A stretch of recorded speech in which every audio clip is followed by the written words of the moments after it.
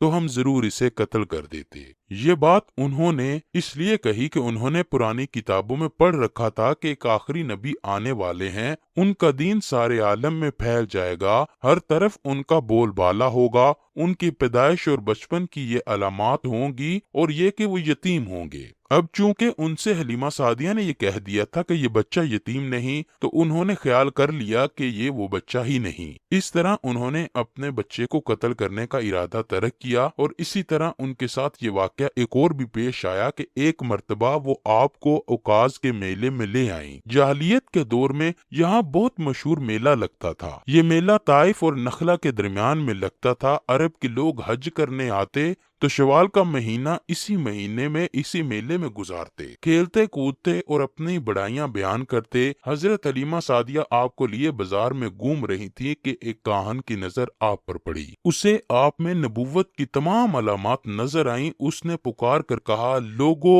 اس بچے کو مار ڈالو۔ حلیمہ اس کاہن کی بات سن کر گھبرا گئیں اور جلدی سے وہاں سے سرک گئیں۔ اس طرح اللہ نے حضور علیہ الصلوۃ والسلام کی حفاظت فرمائی۔ میلے میں موجود لوگوں نے کاہن کی آواز سن کر ادھر ادھر دیکھا کہ کس بچے کو قتل کرنے کے لیے کہا جا رہا ہے، مگر انہیں وہاں کوئی بچہ نظر نہیں آیا۔ اب لوگوں نے کاہن سے پوچھا کیا بات ہے، آپ کس بچے کو مارنے کی بات کر رہے تھے؟ اس نے ان لوگوں کو بتایا کہ میں نے ابھی ایک لڑکے کو دیکھا ہے، معبودوں کی قسم وہ تمہارے دین کے ماننے والوں کو قتل کر دے گا، تمہارے بتوں کو توڑ دے گا اور وہ تم سب پر غالب آئے گا۔ یہ سن کر لوگ آپ کی تلاش میں ادھر ادھر دوڑے لیکن ناکام رہے۔ حضرت حلیمہ سعدیہ رسول اللہ صلی اللہ علیہ وآلہ وسلم کو لیے واپس آ رہی تھی کہ ذی الحجاج سے ان کا گزر ہوا۔ یہاں بھی میلہ لگا ہوا تھا۔ اس بازار میں ایک نجومی تھا، لوگ اس کے پاس اپنے بچوں کو لے کر آتے تھے، وہ بچوں کو دیکھ کر ان کی قسمت کے بارے میں اندازے لگاتا تھا۔ حضرت حلیمہ سعدیہ اس کے نزدیک سے گزری تو نجومی کی نظر حضور اکرم صلی اللہ علیہ وآلہ وسلم پر پڑی۔ نجومی کو آپ کی مہر نبوت بھی نظر آئی، ساتھ ہی آپ صلی اللہ علیہ وآلہ وسلم کی آنکھوں کی خاص سرخی اس نے دیکھ لی۔ وہ چلا اٹھا اے عرب کے لوگوں اس لڑکے کو قتل کر دو، یہ یقیناً تمہارے دین کے ماننے والوں کو قتل کرے گا، تمہارے بتوں کو توڑے گا اور تم پر غالب آئے گا۔ یہ کہتے ہوئے وہ آپ کی طرف جھپٹا، لیکن اسی وقت وہ پاگل ہو گیا اور اسی پاگل پن میں مر گیا۔ ایک اور واقعہ سیرت ابن ہشام میں ہے کہ حبشہ کے عیسائیوں کی ایک جماعت حضور اکرم صلی اللہ علیہ وآلہ وسلم کے پاس سے گزری۔ اس وقت آپ صلی اللہ علیہ وآلہ وسلم حضرت حلیمہ کے ساتھ تھے اور آپ کو آپ کی والدہ کے حوالے وہ کرنے جا رہی تھی۔ ان عیسائیوں نے آپ صلی اللہ علیہ وآلہ وسلم کے کندھوں کے درمیان مہر نبوت کو دیکھا تو آپ کی آنکھوں کی سرخی کو بھی دیکھا۔ انہوں نے حلیمہ سعدیہ سے پوچھا کیا اس بچے کی آنکھوں میں کوئی تکلیف ہے؟ حضرت حلیمہ نے جواب دیا نہیں، کوئی تکلیف نہیں، یہ سرخی تو ان کی آنکھوں میں قدرتی ہے۔ ان عیسائیوں نے کہا تب اس بچے کو ہمارے حوالے کر دو، ہم اسے اپنے ملک لے جائیں گے، یہ بچہ پیغمبر اور بڑی شان والا ہے، ہم اس کے بارے میں سب کچھ جانتے ہیں۔ حلیمہ سعدیہ یہ سنتے ہی وہاں سے جلدی سے دور ہو گئیں، یہاں تک کہ آپ صلی اللہ علیہ وآلہ وسلم کو آپ کی والدہ کے پاس پہنچا دیا۔ ان واقعات میں جو سب سے اہم واقعہ ہے وہ سینہ مبارک چاک کرنے والا تھا۔ روایات سے یہ بات ثابت ہے کہ آپ صلی اللہ علیہ وآلہ وسلم کے سینہ مبارک پر سلائی کے نشانات موجود تھے، جیسا کہ آج کل کے ڈاکٹر حضرات جب آپریشن کے بعد ٹانکے لگاتے ہیں اور ٹانکے کھول دیے جاتے ہیں تو تب سلائی کے نشانات موجود رہتے ہیں۔ اس واقعے کے بعد حضرت حلیمہ سعدیہ اور ان کے خاوند نے فیصلہ کیا کہ اب بچے کو اپنے پاس نہیں رکھنا چاہیے۔ جب حضرت حلیمہ نے آپ کو حضرت آمنہ کے حوالے کیا، اس وقت رسول اللہ کی عمر 4 سال تھی۔ ایک روایت یہ ملتی ہے کہ اس وقت آپ کی عمر 5 یا 6 سال تھی۔ جب حضرت حلیمہ سعدیہ نے آپ صلی اللہ علیہ وآلہ وسلم کو حضرت آمنہ کے حوالے کیا تو اس کے کچھ ہی دنوں بعد حضرت آمنہ بھی انتقال کر گئیں۔